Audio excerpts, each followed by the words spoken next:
raised on an organic farm? Well, birds all get certified organic grain, the turkeys and chickens. We have laying hens here, and I've done meat chickens early in the season, and we have meat turkeys, obviously. They get certified organic grain. The cows get certified organic alfalfa pellets and some whole oats. We're not really grain feeding them. We're trying to mostly raise them on grass, and the goats just get grass.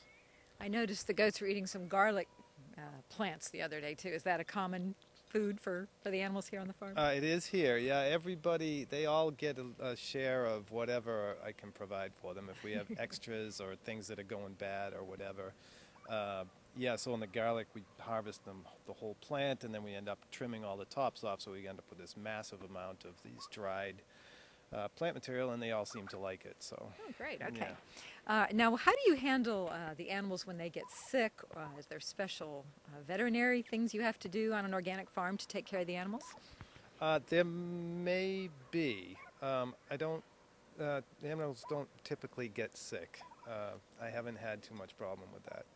No kidding. Yeah, So that's very different maybe from a conventional farming where you have to have antibiotics and certain hormones that they feed the animals to grow. So are you allowed to do any of that here on the farm? Well, I don't actually certify the animals because it's just too difficult to deal with slaughter mostly. I mean, they meet the stuff that I raise here meets every letter of the organic standard with the grain that they get and access to pasture and access to the outdoors. What is the difference in the meat from an animal that's been raised this way as opposed to a conventional farm? Well, beef that's been raised on corn, the whole omega-6, omega-3 fatty acid ratio, I mean, they talk about how it's, that's actually what's bad about eating beef. It's not necessarily the beef, it's actually what the beef ate. And so by raising them on grass and having them get the diet that they're meant to have, it's actually a very nutritious and product that's actually good for you in the end. Lovely. And I just had a turkey grab my finger. Apparently it wants to be on camera. Let's see. Do you have anything to say about this? That's our comment from the turkey this afternoon here on the organic farm. Do you find that the animals are maybe calmer when they're around each other than rather if you isolate them in a pasture somewhere, or does it matter? I'm not sure about calmer. They all seem to get along, and we actually found there are some benefits to raising certain things with other things. For the laying hens, for instance, this is the first time I've had laying hens on this pasture with the beef animals. And the beef in the summer, they just get infested with flies, horse flies, and just all these biting flies.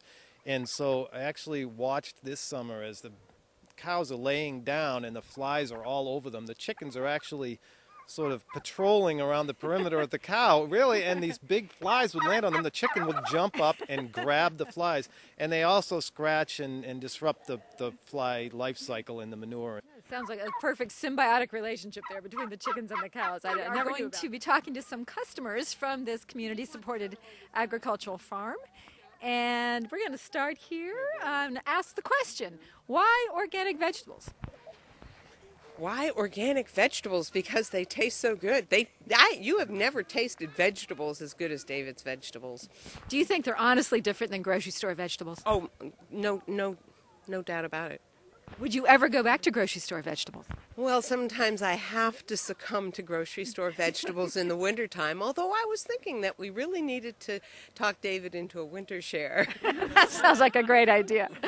And what about you? How did you get started collecting, or not collecting, but buying organic vegetables and using them at home?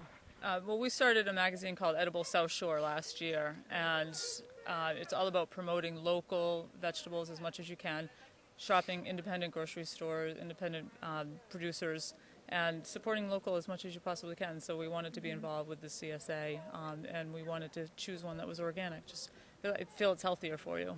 And how far do you travel to buy your vegetables here? It takes us about a half an hour to get here.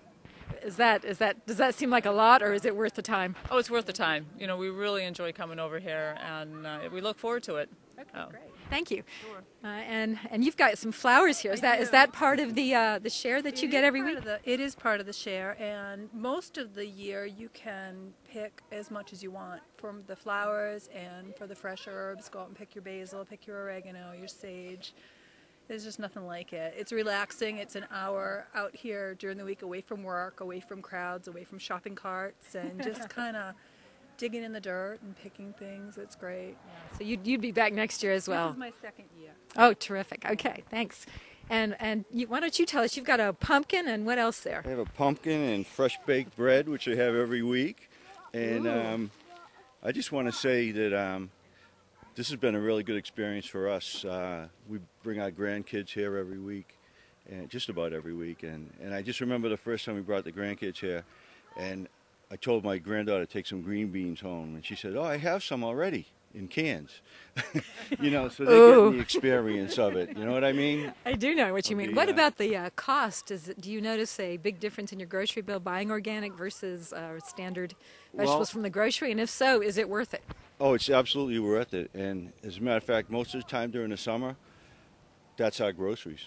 Oh. You know, we eat the organic vegetables all week. You know, we might supplement a few things, but that's it. Jason, why do you come here to buy organic vegetables, and what's your organic food experience? I grew up in a farm state. I grew up in North Dakota, and when I moved to the city, it was strange to be divorced from agriculture everywhere. And now that I've got boys, I realize there's a way to keep them involved in the food they eat. And so we're very excited to find a place like this where we actually know the farmer, where we actually can shake the hand of the person who grows our food. And the fact that it's all organic is very important to us. One, because it's healthier in the near term, but also because I believe strongly that it's much better for the planet in the long run to raise food sustainably. Thank you. Do you notice that food tastes different from an organic farm than it does from the grocery store? Oh, absolutely. There's some things you can't compare. I mean, a fresh tomato from a local farm is, it's nothing compared to the strip mine tomatoes you're going to get in the grocery store.